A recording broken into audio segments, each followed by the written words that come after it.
How to send email using Outlook 2019. Go and click the icon of Outlook to open it. You can click the new email icon to open the message pane or go to Home tab and click the new email icon. You can click From the menu button to open the drop-down list and select the email ID you wish to use to send your message.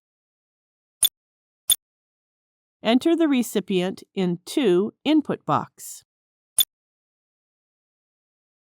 You can add recipients in Carbon Copy or CC. You can also add Blind Carbon Copy or BCC. To add BCC, go to Options and click the BCC icon. Now you can enter a recipient's address here. Write Subject in the Subject input box and Message in the body of the message pane.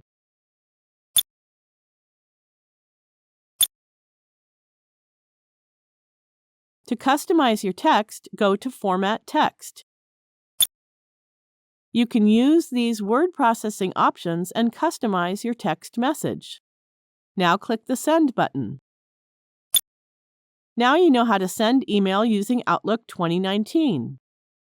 Thank you for watching.